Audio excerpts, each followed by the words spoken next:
Untuk semua doa yang baik kita katakan amin.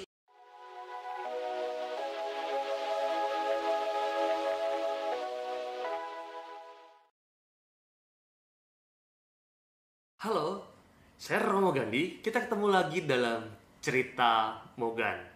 Dalam cerita kali ini kita akan membahas tentang kata amin dan makna kata amin tersebut. Maka kata amin itu hampir ada di akhir setiap doa yang kita panjatkan kepada Tuhan. Kata amin juga kita ucapkan dengan lantang seusai mengucapkan doa aku percaya.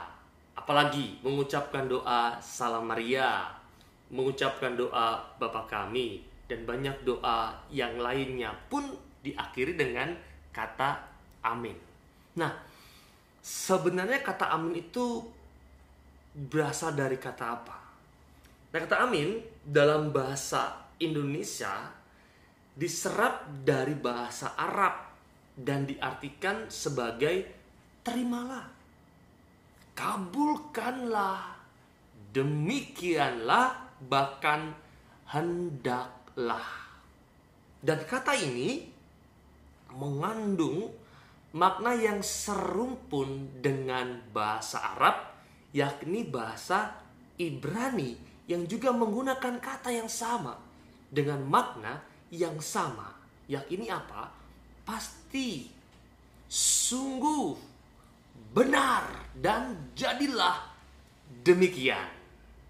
Nah, kata amin itu berjenis adverbial, menerangkan verbal, yang dapat pula bermakna begitulah hendaknya.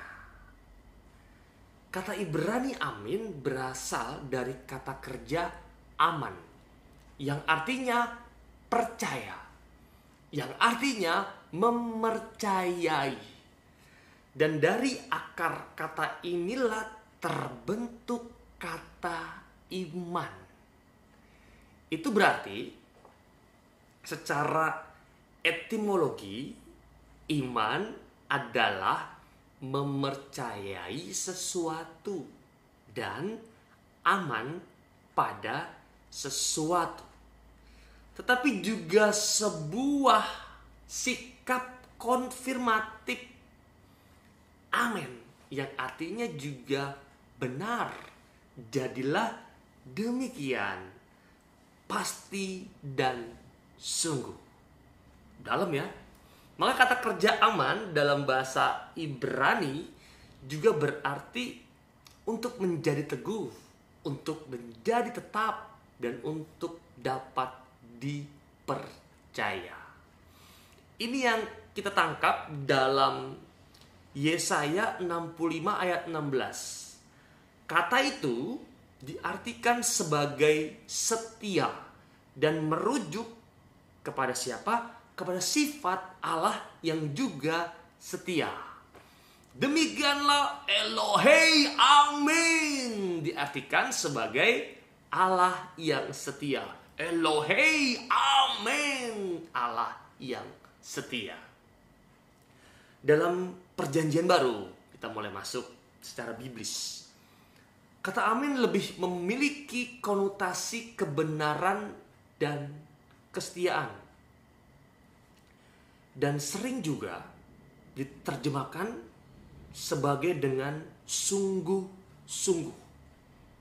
Lihat dalam Yohanes 16 ayat 23. Dan dalam Wahyu 3 ayat 14, Tuhan Yesus sendiri disebut sebagai Sang Amin. Ho, amin. Ho, amin. Dan itu memperlihatkan cara orang Kristen memaknakan kata amin. Maka kata amin juga diterjemahkan sebagai yang sesungguhnya, dan itu menegaskan atau mengkonfirmasi sesuatu yang hendak mau dikatakan. Sebagaimana yang sekarang juga kita pertahankan dalam praktek iman kita, kata amin juga digunakan sebagai penutup doa. Dalam Mazmur 41 ayat 13 dikatakan juga, Mazmur 72 ayat 19 dikatakan juga, dan sebagainya. Bahkan dalam 1 Tawarik 16:38 juga dikatakan. Sedangkan Rasul Paulus dalam 1 Korintus 14 ayat 16 menegaskan betapa kata amin merupakan kebiasaan jemaat Kristen untuk ikut mengatakan amin di akhir sebuah doa. Rasul Paulus dalam 1 Korintus. Bahkan yang menjadi lebih menarik lagi, para malaikat di surga pun mengucapkan kata amin sebagai tanda persetujuan atas doa dan pernyataan iman yang hikmat yang kita panjatkan kepada Allah. Dalam Wahyu 7, 10-12. Sedangkan dalam Katekismus Gereja Katolik atau kita kenal dalam singkatan KGK menegaskan kebiasaan umat Kristen sebagaimana diekspresikan Rasul Paulus dalam surat pertama kepada umat di Korintus. Bagi orang Kristen, mengucapkan amin berarti menyetujui isi dari sebuah doa yang diucapkan, menyetujui isi dari doa yang dipanjatkan. Maka ketika kita berdoa untuk hal-hal yang baik, kita katakan amin. Bahkan ketika ada orang yang mengatakan hal-hal yang baik kepada kita, kita juga mengatakan amin. Maka hati-hati dengan doa yang tidak baik dan kita amini. Hati-hati untuk itu.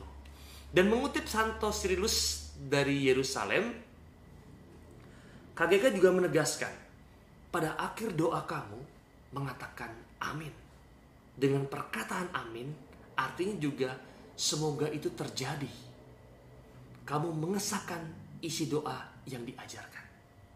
Kita lihat dalam KGK artikel 2856. Maka demikianlah, meskipun dipakai secara luas dalam praktik agama Yahudi dan kemudian juga Kristen dan juga Islam, kata amin dalam tradisi gereja Katolik terutama merujuk dalam KGK artikel 1061 sampai 1065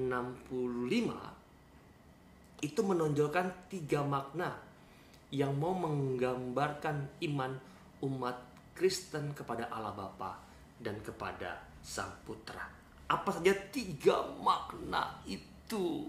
Yang pertama, mengucapkan amin dalam doa-doa Kristiani menegaskan bahwa kita mempercayai Allah, bahwa sama seperti Allah lebih dahulu setia. Maka kita juga memperlihatkan kesetiaan. Kita memperlihatkan keteguhan dan keandalan kita kepada siapa? Kepada Allah. Di akhir doa aku percaya, misalnya, kita dengan lantang mengatakan amin. Itu artinya kita sungguh-sungguh percaya pada kebenaran yang kita ucapkan dalam doa tersebut. Demikian juga pula dengan doa-doa yang lainnya. Yang kedua, mengucapkan kata amin berarti juga mengakui Allah sebagai kebenaran. Allah amin. Yakini Allah yang senantiasa dan selalu setia kepada janji-janjinya.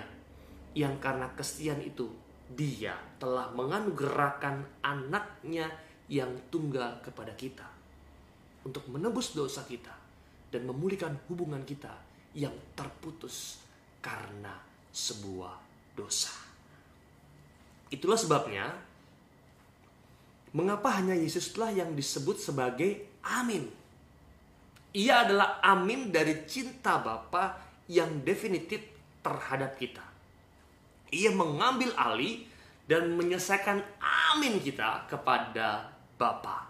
Dan teman-teman bisa mengecek dalam KGK 1065.